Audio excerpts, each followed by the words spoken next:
Este fin de semana, buenos días desde Tejupilco, pueblo con espíritu. Bueno, y este fin de semana se pone en práctica una más de las múltiples formas de dominio y de penetración del imperialismo yanqui en México.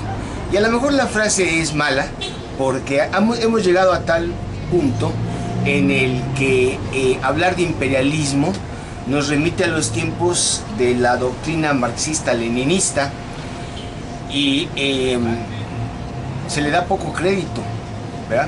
O tiene un valor ya muy relativo, pero en realidad es un imperio porque impone, ¿no? ¿Sí? Le llaman Buen Fin y no es sino una forma más de traspasar costumbres que existen en el mercado norteamericano e imponerlas en México. Me da gusto que este pasado principio de noviembre, ¿verdad? Hubo no nada más un equilibrio, sino al menos en la prensa y en las redes sociales, creo que hubo una marcada superioridad de la celebración del Día de Muertos sobre esta otra fiesta que en Estados Unidos le llaman Halloween. Y eso es una buena noticia. Es muy superior, tiene más, es más diverso, es más artístico, ¿verdad? Pero no sucede con lo demás, ¿no? ¿Qué costumbres hemos venido asumiendo los mexicanos como parte de la anexión a Estados Unidos? Bueno, pues el cambio de horario, ¿verdad? Un cambio de horario que no tiene más que una sola razón de ser y que es la de empatar la hora en el que abre la bolsa de valores en Wall Street con la bolsa de valores aquí en México, porque nuestra ubicación geográfica como país más hacia el Ecuador nos da una hora de luz y entonces los especuladores que invierten en la bolsa, que medran con la bolsa, pues sabrían cómo se están comportando los títulos con una hora de anticipación y obtendrían ventajas. Por lo tanto, la orden es iguales.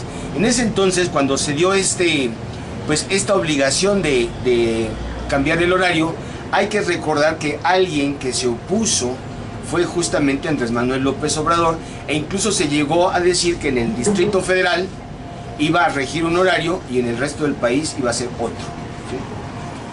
¿Qué otras costumbres? Bueno, se me viene esta de las cabezas cuadradas, ¿verdad? Hoy parece que nadie puede salir de una escuela sin tener que ponerse la absurda toga y el ridículo birrete, ¿verdad?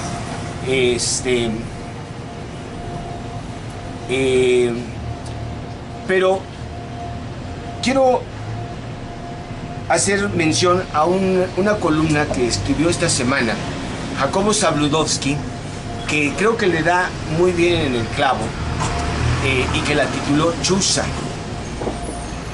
Me sorprende mucho el tenor de la columna de Zabludovsky, porque nuevamente vuelvo a encontrarme a aquel Jacobo que fue un soldado del PRI, ¿verdad? Y que con esta habilidad que tiene para escribir y la experiencia, bueno, hace un muy buen diagnóstico, con muy buena información, pero comete dos grandes pifias, voluntarias, deliberadas, por supuesto. Por un lado, ensalza la figura de Enrique Peña Nieto, y por otro lado, no señala el beneficiario de lo que él le llama chuza. Dice Zabludovsky que antes de cumplirse un año de la asunción de Peña Nieto como presidente de México, ha hecho chuza con todos los mexicanos de la lista de Forbes. Y entonces comienza a dar una serie de datos respecto a lo que las medidas que ha tomado Peña Nieto y le echa sus piropos. Dice, hubo el niño bonito manejable que era vacío debajo del copete, inmaduro y débil, sí, Pues, oh sorpresa, Zabludovsky se asombra, no lo conocíamos. Después de más de 20 años de gobiernos apapachadores, se refiere básicamente a Zedillo, Fox y Calderón, llegó un sheriff, discípulo de John Wayne, el viejo de las películas del western, y metió en cintura a los cowboys de negro. Los bajó del caballo y les dijo quién manda, y calladitos se ven más bonitos. Y sigue la prosa de Zabludovsky Barbera. Derribó todos los palos de una vez y con una sola bola. Por ejemplo, dice a Carlos Slim, el más rico de los ricos, no solo de este rancho, sino de todo el orbe, le redujo su sistema de telefonía al 50% del mercado. Le afectó también los negocios mineros al aplicarle a partir del año que entra, con los cambios que se han aprobado en materia fiscal, un impuesto de 7.5% sobre las utilidades de operación. Y peor les ha ido a quien, y además no le ha dado el canal de televisión al que aspira Carlos Slim, dice Zabludovsky. Y hablando de mineros, Germán Larrea y Alberto Balleres, otros dos mexicanos en la lista de Forbes como de los más ricos del mundo, les ha ido peor porque además del 7.5 también son mineros. Balleres es el dueño de Peñoles y Larrea de Grupo México. Además del 7.5 les va a ser el 8% porque producen metales preciosos. Y no se diga el caso del Palacio de Hierro, en donde la carga fiscal también se va a aplicar en la joyería de oro y plata y de metales preciosos que venden. Se refiere a las televisoras, Emilio Azcárraga y Ricardo Salinas, a quienes ahora le van a tener que quitar la publicidad que ponen los productos que son merengues y chicharrones, así le llama Zabludovsky, y el caso de Bimbo se le va a aplicar un 8% a todos sus productos porque engordan, ¿verdad? Y entonces igual va a pasar con la Coca-Cola y demás menjurjes. Va desarrollando Zabludovsky diferentes casos. Por ejemplo, también los desarrolladores de inmobiliarias menciona que les cambió la forma de presentarse en sus concursos con el Infonavit, seguir produciendo desarrollos inmobiliarios de pésima calidad, como por cierto el que está aquí en la entrada de Tejupilco, uno que arribita de la gasolinería, que en las casas son unas verdaderas porquerías, y eso ha hecho que quiebren grupos como el de Geo, Homex y Ara. Tampoco se la perdonó a las aerolíneas, dice Zabludovsky, porque le subió el impuesto a la turbocina.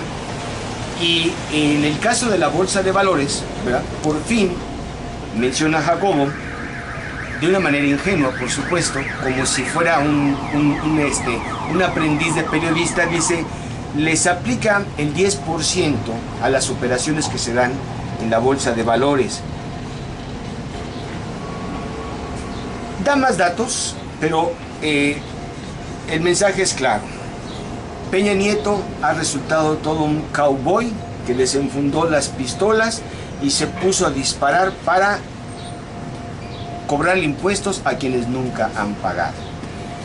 Bueno, parece que es un buen mensaje, pero ¿quiénes entonces son los beneficiarios de esto? Porque ese es el verdadero asunto.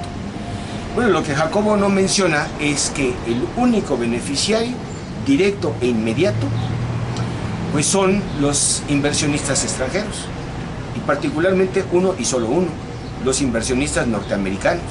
Es decir, Peña Nieto abrió sus cartas desde el primer año de su despotismo tiránico y continúa lo que Carlos Salinas de Gortari, que es el verdadero tutor de Peña Nieto, dejó inconcluso, ya que lo comenzó en el último año de su tiranía personal.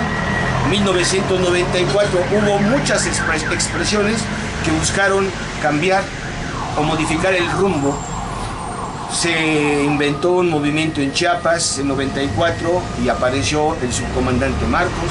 Ejecutaron a Luis Donaldo Colosio en marzo. Mataron al secretario general del PRI en septiembre. Hubo una revuelta de priistas. Los demonios se soltaron.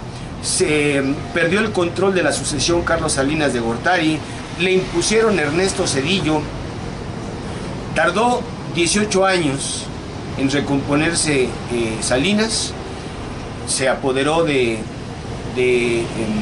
no es porque sea muy listo Salinas, digo, me estoy ya volviendo una especie como de apologista de Carlos Salinas. Bueno, Carlos Salinas responde a los intereses norteamericanos.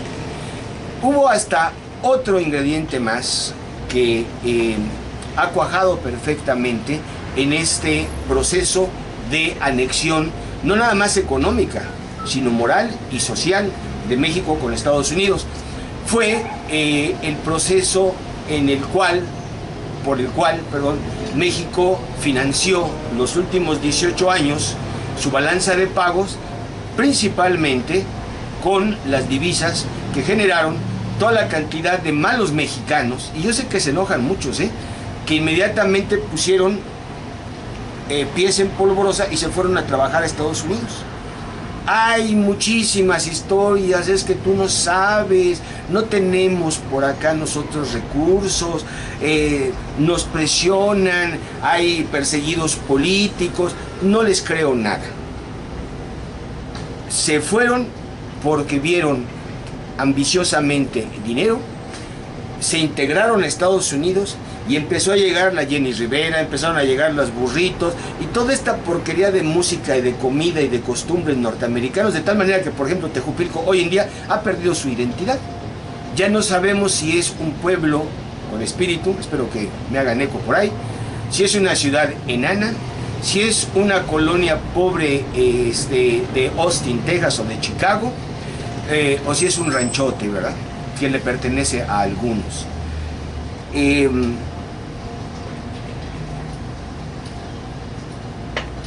Este fin de semana hay un capítulo más. La fórmula debería de ser sencilla.